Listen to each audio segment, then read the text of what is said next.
हर हर महादेव। ओम नमः शिवाय। आज हम शिव महापुराण द्वितीय खंड का 22वां अध्याय शुरू करने जा रहे हैं, जिसमें दक्ष प्रजापति द्वारा कनखल में यज्ञ का आयोजन किया गया है एवं दधीचि से विवाद किया गया है। तो चलिए कथा शुरू करते हैं। ब्रह्मा जी बोले, हे नारद, जब हमने दक्ष प्रजापति का अभिषेक किया और सभी प्रजापतियों के अधिकार द्वारा यह प्रदान किया गया है और वह अहंकार में लीन हो गया, जिसके कारण उनकी जो बुद्धि है वह भ्रष्ट हो गई।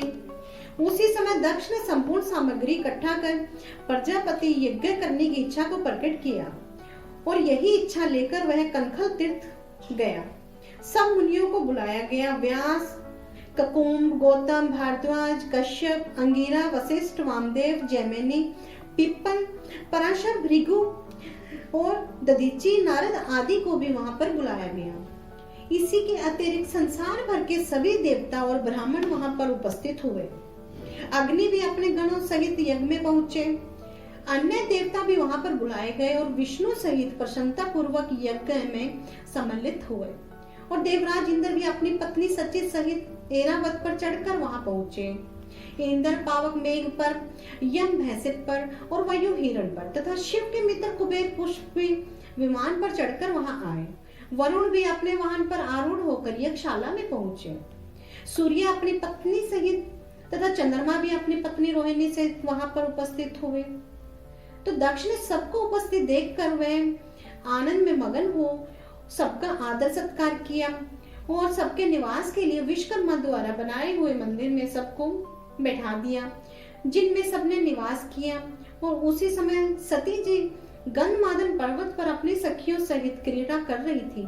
तो उन्होंने देखा कि चंद्रमा अपनी पत्नी सहित वहां चला जा रहा है। तो सती ने अपनी विजय नाम की सखी को आदेश दिया कि तुम चंद्रमा से जाकर पूछो कि वह कहाँ जा रहे हैं।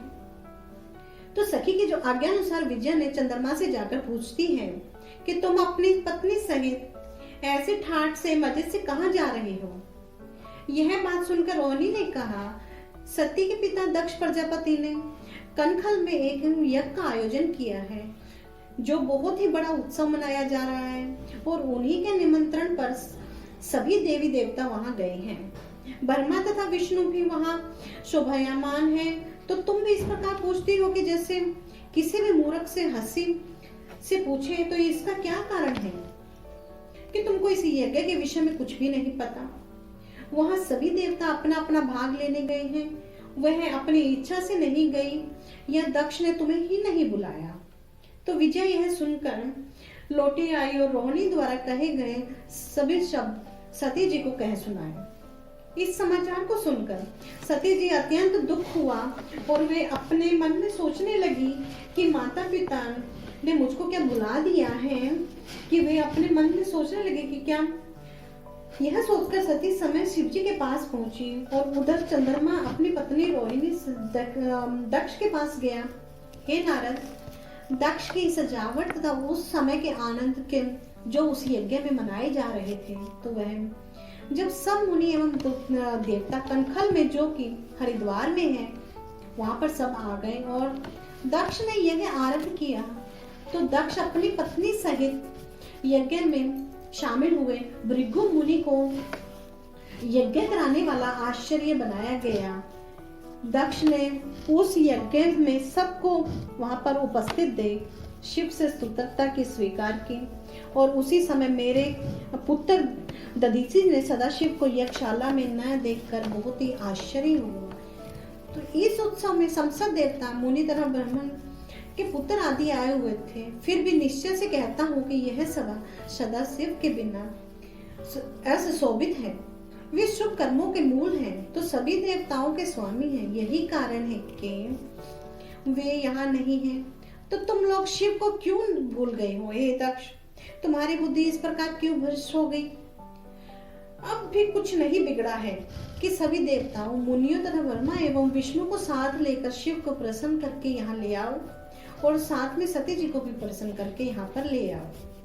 तो यह निश्चय समझ लो कि बिना शिव के यहाँ आए तो यह यज्ञ जो है वो पूर्ण नहीं होगा। तो आश्चर्य ऐसे देवता को जिसका स्मरण करने अथवा नाम लेने से सारे संपूर्ण कार्य सिद्ध होते हैं।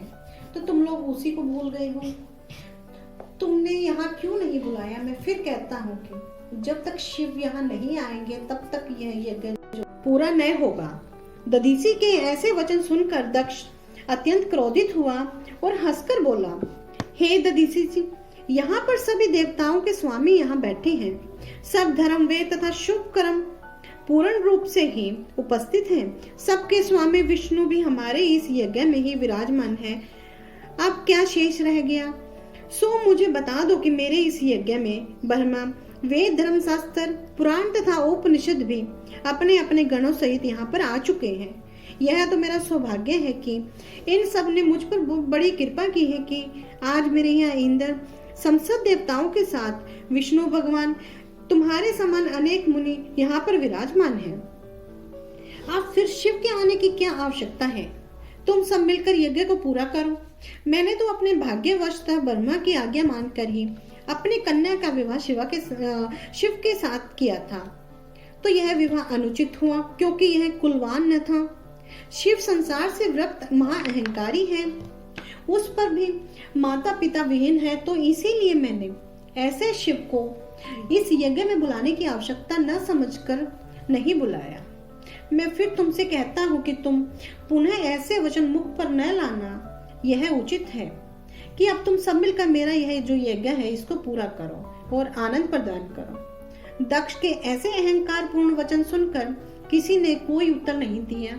सब शांत रह गए और उनका जो यही शांत रहना सबके लिए महापाप हुआ, क्योंकि सभी ने अपने ही कानों से शिव निंदा सुनी।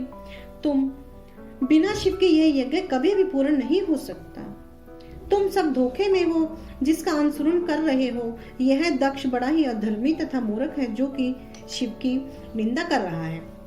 इसने शिव को नहीं बुलाया तो यह यज्ञ भी पूरा नहीं होगा।